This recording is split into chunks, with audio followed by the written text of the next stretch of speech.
Welcome to the Tech Blog Writer Podcast, your guide to future tech trends and innovation in a language you understand. Now, over to your host, Neil Hughes. Welcome back to another episode of the Tech Blog Writer Podcast. Now, over the last few years, the media has been obsessing over millennials. Millennials are now settling down, having kids, or preparing for middle age. And it's Gen Z that are about to rock the scene. And guess what? They are nothing like millennials. They're known as the generation of digital natives, and they cannot remember a time before their iPhone. And you're much more likely to find them on Snapchat than Facebook, where their mum and dad hang out. So what tech do they use? What apps do they like? And what brands do they trust? Well, I recently learned about the inspirational story of a 17-year-old young woman who has transformed herself from informal advisor to CEO with the launch of the Ambassadors Company, where teens get to deliver some pretty harsh realities direct to some of the world's biggest brands. So I invited Maxine Marcus onto the show today to hear about her story and the Teen Insights and Actionable Feedback Report. So buckle up and hold on tight, because I'm going to beam your ears all the way to San Francisco so we can speak with Maxine Marcus. So a massive welcome to the show, Maxine. Can you tell the listeners a little about who you are and what you do? Yeah, sure. So obviously, my name is Maxine. I'm the founder of a teen consulting company called the Ambassadors, and we are based out of the San Francisco Bay Area. We have over 100 teenagers working for us. Our goal is to provide the raw and honest teen perspective to companies and businesses and brands. And we work with all sorts of different kinds of clients trying to integrate their products into the lives of everyday teens to get some real actionable insights and feedback that's going to, be a real and honest depiction of the teen sentiment. So that's really our goal. And we work with over 15 clients. As I said, we are always expanding our number of ambassadors. Right now, our ambassadors are based out of the US. We have over 100 of them from the ages 13 to 20. So it's been pretty cool. Fantastic. Now, it's my understanding, like you said there, that you connect your business with Gen Z to provide feedback and insight from the valuable teen perspective. And it's also founded and run by teens based in that San Francisco peninsula. And you help companies with products, marketing, idea development and strategy. But what I find most refreshingly is that your clients love you for your brutal honesty, raw and actionable feedback as well. I mean, can you tell me more about the story behind Ambassadors Company and also that grand vision that you've got for it? Yeah, of course. So the way I got started is just because of my own personal experiences. Obviously, I grew up in Silicon Valley. Yeah. And a couple of years ago, I interned at a company called SoundHound. They're actually one of my clients now, which is super cool. And I interned there, and I was there for a summer. And I was working with them on their social media strategy, on their content marketing placement. And while I was there, I was just noticing that the execs in the room that I was, the execs that I was working with, they were really, really curious about my opinion. And I felt like, wow, I'm just like this young intern and I'm sitting in a room with, the vice president of marketing and, the CEO sometimes. And it's like, how are they, talking to me about this stuff? Why do they care about what I think? And as I continued to develop new strategies for their social media and for their content placement, I was seeing that they were really excited about what I had to say. And it made me kind of really curious about why they cared so much about what I was thinking.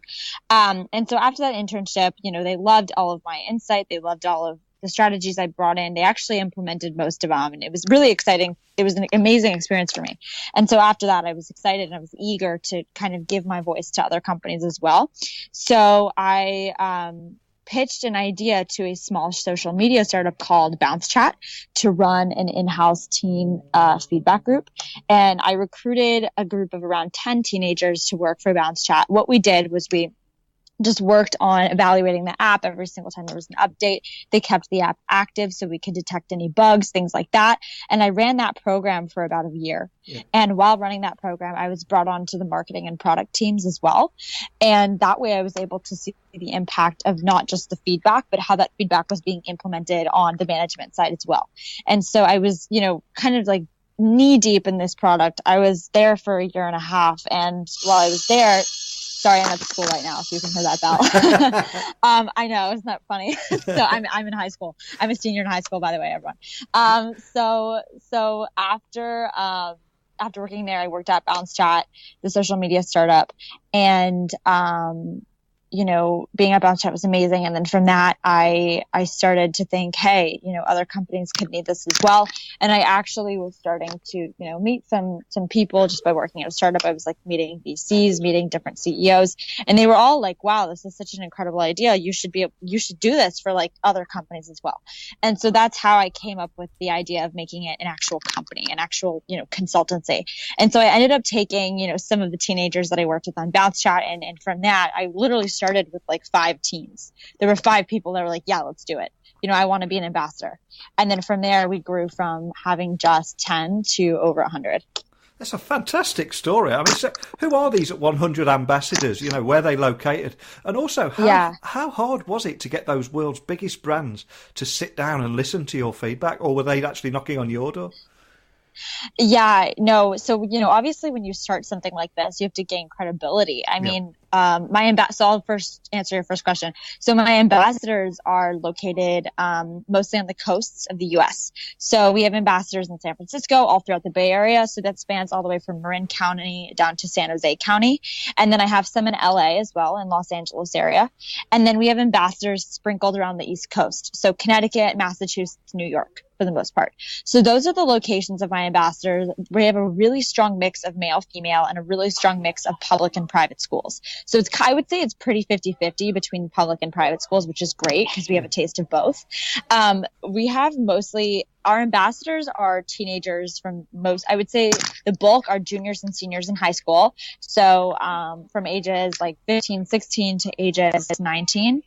And then we have some that are younger and older. So we have some ambassadors that are freshmen in college, some that are sophomores in college, and then we have some that are sophomores in high school. So those are the span of the ages.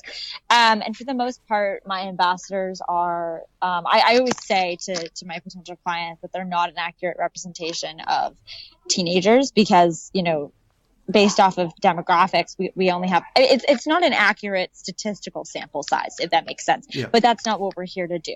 What we're here to do is to provide real insight and help companies actually understand who we are. And for that, you don't need an accurate statistical sample. You need someone who can like actually sit down with you and really explain to you what's going on with your product. And so those are the kinds of teams we have. And so then to answer your second question, it was really hard to get them. I mean, obviously when you're first starting out, it's like, you're like banging on people's doors, like, please listen to me. I swear I know what I'm talking about. And that's kind of what it felt like at first. I started with just, talking to all my friends about it, and then they would tell their friends, and slowly over time it was like friends of friends. And then we did small recruitment campaigns where we would, ask ambassadors to recruit their friends for like $5 for, an accurate recruit. And so that's kind of how we spread. But the reality is like teenagers love this job because, they're doing something interesting and they're getting paid for it. And that really excites them. So recruiting wasn't as hard as I thought it would be, actually. And as for, the companies, when you're first starting out, again, like we had no validity when we first started. Yeah. The reason why I got SoundHound as a client was because they knew me already from the internship. So, my second year interning there, I walked over and I was like, hey, I have this idea. I really think you guys could use it. Let me do a test run with you guys. Let me be my first client. And shockingly, they said yes, which was amazing. And so that was the first experience that I had with the client. And then from there, it started to spin. I'm not going to lie and say that I did this all myself. You need support when you're starting out a company. You need other people to believe in you as well. And luckily, my dad, is a venture capitalist, and so he had connections to lots of companies. So he helped me get my foot in the door to start with. Yeah. But then since then, I've been able, what we're doing is actually really awesome and really amazing. And so after getting my foot in the door, things kind of began to spiral and to move forward. So I got my first couple of clients just by, some connections, just by, being able to have access to people that would actually want to listen was really important for me at the beginning. And then from there, my clients would start referring me to other companies, and they started talking, and then there was more buzz being created in the Bay Area. And so over time, people started to want to listen. And, you asked the question, is it hard to get these larger companies to actually want to listen to you? The thing is that the companies that hire us, they want this information. If they didn't want this information, they wouldn't hire us. So if I'm giving them feedback and they're a little skeptical, it's not because they don't want to hear it. It's just because it's tough for them to hear.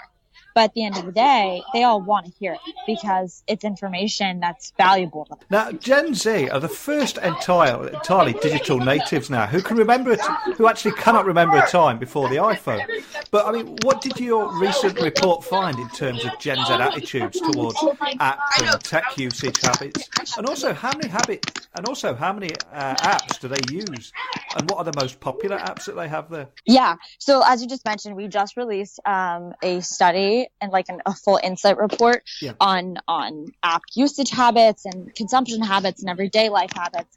And what I noticed is, like, you're right. I mean, we don't remember a time without the iPhone. And so what that means is that when we, are working with tech or we're using an app, we want it to work fast and we want it to do what we want it to do when we want it to do it. So it's very wordy, but what I mean is we want what we want and we want it now. Sure. And so it's because we're used to having that. I mean, we're used to the instant gratification of tech. We haven't really lived in a time without it. So what that means is products and apps have to be very clean. They have to have a very clear function, and they have to achieve that function in a way that's going to be obvious and convenient. And so, how that translates to the number of apps we use. When we love an app, we really love it.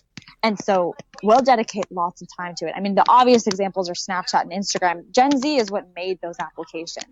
Now they're billion-dollar companies. And it's because of our dedication and our attachment to those products. And so, in our study, we really highlight that we only use 4 to 6 apps heavily. So we're only opening 4 to 6 apps many times a day. That's really interesting because a lot of people think that we're on tons of apps and we're constantly using tons of things. We're open to trying new technology because we are, interested in what's up and coming. But when we're dedicated to a product, we stick to it. And that's why it's so important to get Gen Z early and to really target us early on, is because when we develop those habits, we become very loyal users. And so that's something that really came out in the study. But with that being said, we love trying new things as well, as long as, the first impression is good. We don't need tons of new apps that have slightly different functions, slightly different purposes than the ones we already use. We want things that are, going to be cutting edge, that are going to be different, and that are going to provide a solution to a new problem in our lives. So yeah, that's kind of what I would say about that. So what is it about social media that that Gen Z loves so much? I mean, are they open to new and emerging platforms as well? Or are you fiercely loyal to that platform that you already have? That's a great question. We are open to new platforms, but we don't need more of the same thing. I mean, I have lots of companies come to me, with a chat app. And the first thing I tell them is listen, we don't need more messaging apps. We have so many messaging apps, and I literally tell them I would love to work with you, but I can tell you right now that the feedback is going to be a hard no. It's going to be this is not the function. We don't need another one of these things. And so that's something that, is really interesting with social media, is that yes, we're open to new forms of social media. We are, but we're not open to the same thing over and over again. I mean, people always think that we need the same thing. People are always trying to do live, trying to do chat, or trying to do following models. And it's if you're not going to have a unique purpose for us to share something, if it's not going to separate from Instagram, if it's not going to separate from Snapchat, we're not going to go off of those platforms to use your new one, if that makes sense.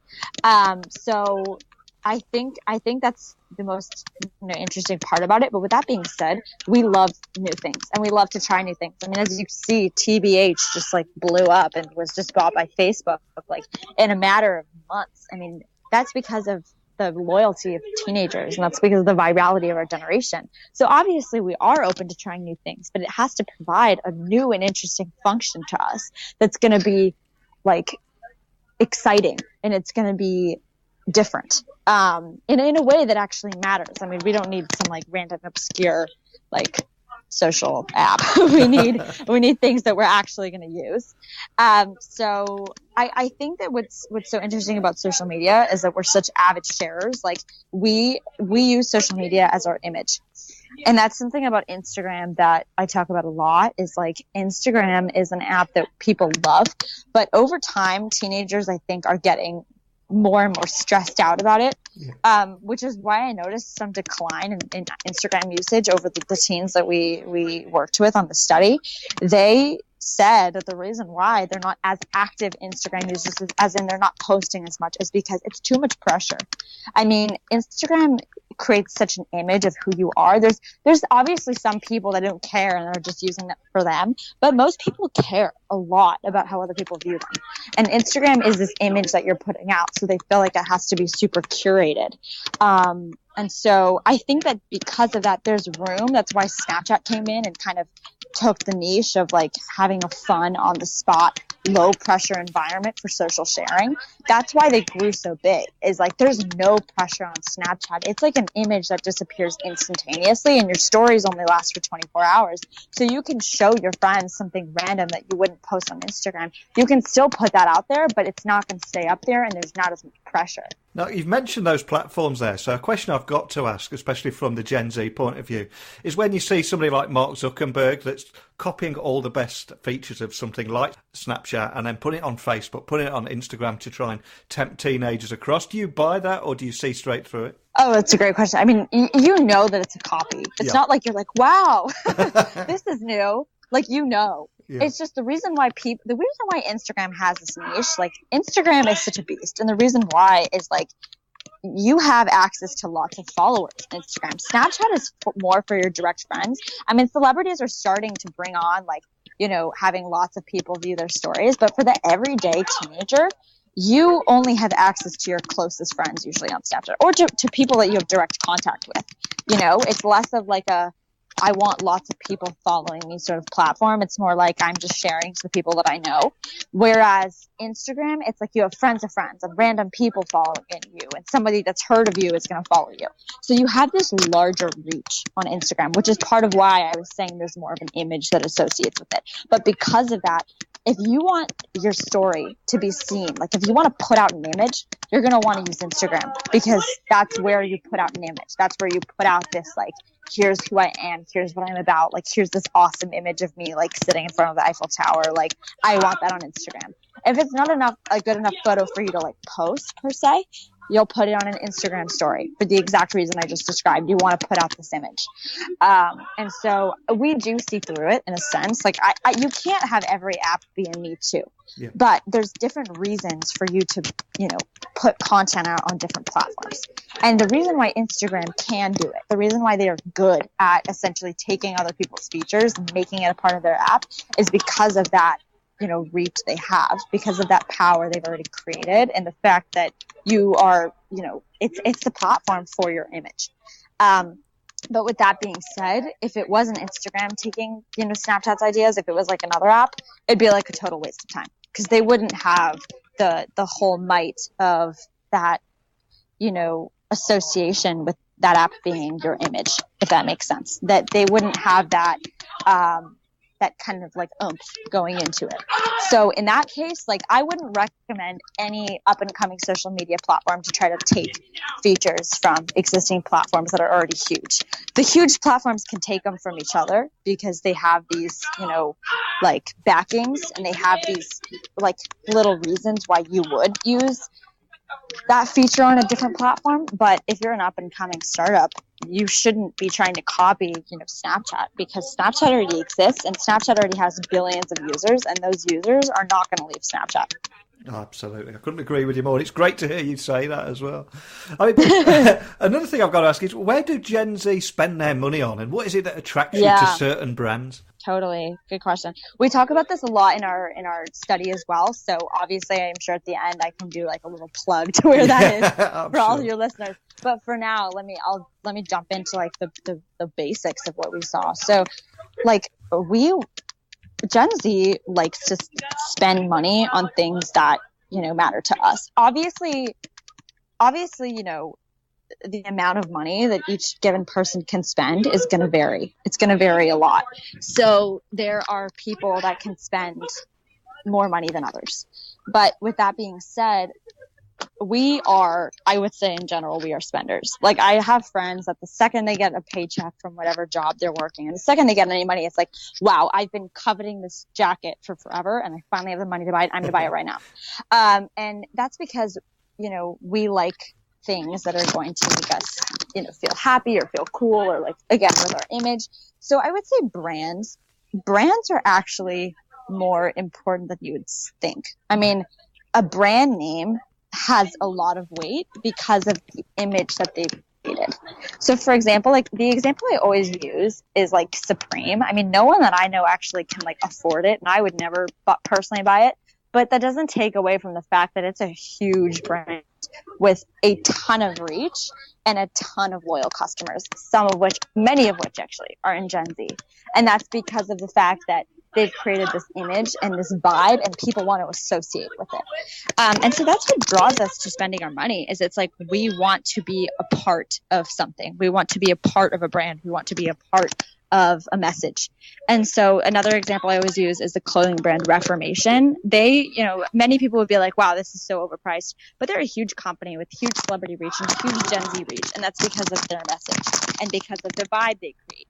And people buy into the brand. That is a fact, because if no one bought into the brand, why would you buy a shirt for $200 from Reformation when you can get something that looks really similar for $20 at H&M? Sure.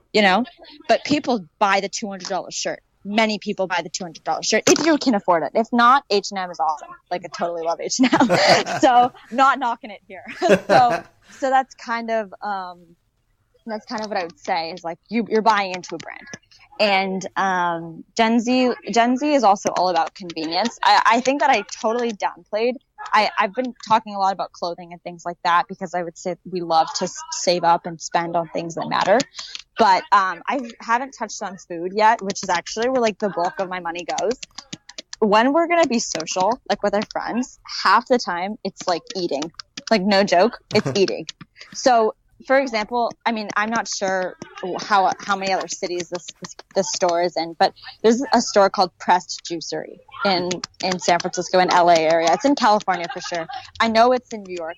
It's in major cities, but I'm not sure how widespread it is. But I love Pressed Juicery, and they have a huge, like, teenagers love it. It's because like we go there with our friends and we like grab juice and we like sit on the patio and like just hang out and talk. And like things like that, you would think that we don't do anymore, but like when we want to hang out with our friends, it's like, what are we going to do? Like, what can we do? We're, in the US, the age for literally everything is 21. So if we're going to go out at night, we're not going to like go out and like club like you can in Europe, like we're going to go eat food. So, or like go eat food and then go to our friend's house and like all like hang out there and have a party there. But like, we're eating. So we spend so much money on food, which is why like never underestimate like an amazing food company. Like Gen Z totally like plays into that and really spends a lot of money on that. Now, for years now, it seems that the traditional media is obsessed over millennials, especially in the workplace. But I mean, we're now getting to the point obsessed. where, absolutely. But now Gen Z are entering the workplace. So for many employers, I mean, what would you say are the big differences between Gen Z and millennials? Oh, yeah, that's a great question. I mean, Gen Z is a whole beast on its own. Yeah. I think the biggest difference is the fact that we grew up in this technology generation. Like you said, we don't remember a time without an iPhone. That is very different. We also have, our generation has also grown up in a very politically charged time, which plays into the fact that we have like, I would say our generation is very outspoken, very like, we're loud, we're like rambunctious, and we're into that, and we're into being different, and this generation is much more like charged than other generations, I would say. And the way I would describe it is like people always make fun of millennials for like being, I've heard jokes, people calling like millennials like lazy, or like you have like the millennial who's like wearing like the plaid and like the little beanie or whatever, and like there's tons of different stigmas around millennials. Some stigmas are that like millennials are just like so innovative and awesome and you need them as like a market. I think that what differentiates Gen Z is that like there's no question about the might and power of our generation. Like we are we have huge amounts of buying power. We have huge amounts of virality. Like, we're so into sharing. I think that if you can win Gen Z, the viral activity is insane. And then we're super passionate. Like, I would say that's the biggest difference, is like Gen Z is connected to the world because of the fact that we grew up in this technology generation. We have access to so much information. We have access to so much stimulation, to so many different, like, there's just all this activity coming at us all the time since we're used to this. So we are really like an excited generation. We're using all this information to form our own opinions, to form our own ideas and our own passions. And we really take that with us. And so I feel like our generation is unique in that we are, in a way, we're growing up a lot faster because we're getting so involved with all these different things, with all these different ideas, with these different viewpoints, with all this, social image stuff, with just being really out there. We're getting involved with that so young. So if anyone's listening that's got their own business or in a role at a major brand, what should they be doing to interact and engage with this demographic more effectively, do you think? Yeah. You have to let go of traditional forms of testing. Like, that is what we do. Well, the first thing I would say is, like, work with a company, like, work with us, or work with, someone similar to us, or use your kid even. Like, just get in touch with Gen Z. You need to, like, get in touch directly, as in, like, you need to have some kind of an open stream of information where you're working with a teenager that for a fact this person is not going to sugarcoat things. This person is going to be open and honest with their opinions. That's why, that's what we specialize in, is making sure that we're not going to filter, which is super important because, like, you got to let go of, like, traditional focus groups. You have to let go of that stuff because that's not going to get you the insight. I mean, that could get you data, but that's not going to get you insight. You need, for example, like, if you're going to ask a teenager to test an app and you're going to sit right in front of them and stare at them while they use the screen, they're going to get nervous and feel uncomfortable. That's not how we work. And also, if you ask a teenager, what do you feel about this? They're definitely going to sugarcoat and lie to you because you're an adult, you resemble a teacher, and all of a sudden they feel like they're in a classroom. So that is not natural. But for what we do, we make sure to integrate our clients' products into our ambassadors' homes, into their everyday lives. So they're testing in a natural environment. And when they give feedback, they're talking to other teenagers. They're talking to me. Our entire management team is a management team of teenagers. So we are able to really give, like, a basic and raw opinion, and they don't feel like they have to filter. So, my biggest advice is, like, you may need to completely separate yourself from the process if you're super disconnected, because if you're not a part of Gen Z, you don't actually know. Because I know for a fact that when I graduate high school, I will no longer know how high schoolers work because things are changing so rapidly nowadays. And so I'll need, like, representatives, people like me in high school that are going to help be my earpiece. And I know that. And I feel like a lot of companies have to admit that as well. They have to be like, yeah, we think we know, but we actually don't know. And they need to get in touch with people that do know. So, work with your kid, work with a company like ours, work with us, work with somebody that can help you. And don't pretend that you know answers that you don't actually know. Oh, that's a great point there. Well, a huge thanks for coming on today. But before I do let you go, can you remind the listeners of where they can actually download that report that we've been referring to, and also where they can find you on the web, and also contact any of you guys if they've got any further questions? Yeah, awesome. Obviously, any of the listeners, please do contact me if you're interested in working with us, or you have any questions about the report, or for anything at all. We love talking to new people. And getting to know different people in different industries. So to reach us, you can go to our website. Our website is www.ambasco.com. Ambasco is AMBASSCO.com. And on there, if you click on the research report tab, that's where we have the entire study uploaded. And then that's where you can read the entire study. And then to contact us directly, you're welcome to email me directly. My email is maxine@ambasco.com. But if you also go through the contact us spot on the website, you can reach me directly as well. So either one works. That's how to reach me. Fantastic. Well, a huge thanks again for coming on today. I do think sometimes brands and companies just come across like an embarrassing uncle at a wedding, try to be down with the kids, Nobody wants to be that. So true. So giving that direct input with companies, with brands to actually bring a bit of authenticity to what they do is a fantastic thing. So awesome. Yeah. A big thanks for coming on today, Maxine. Thank you so much, Neil. I really appreciate this. This is great. What an amazing story there. And there were some fantastic value bombs dropped along the way too for businesses who need to prepare for this new generation of tech-savvy consumers. Teens aren't using as many apps as many people think, and on average they only use 4 to 6 regularly. And they don't want more of the same. So yes, photo sharing, messaging, live streaming and peer presence are the most important factors driving teens' decisions on those social media platforms. They don't want another one that just does the same thing. And the big message from our conversation there for me is teens champion convenience and simplicity. Because this generation now has expectation levels around the convenience and simplicity that Uber, Spotify and Netflix provide them as standard. So if you want to make your customers jump through hoops, they'll simply go elsewhere. And many are going to have to face up to the fact that they don't want to download your latest app. But as always, let me know your thoughts on today's episode and indeed anything that we've spoken about recently by emailing me at techblogwriter@outlook.com or send me a cheeky tweet or direct message to @NeilC.Hughes. But we have an entire week of daily guests heading your way this week, so I'm going to sneak out the back door and say until next time, don't be a stranger. Thanks for listening to the Tech Blog Writer Podcast. Until next time, remember, technology is best when it brings people together.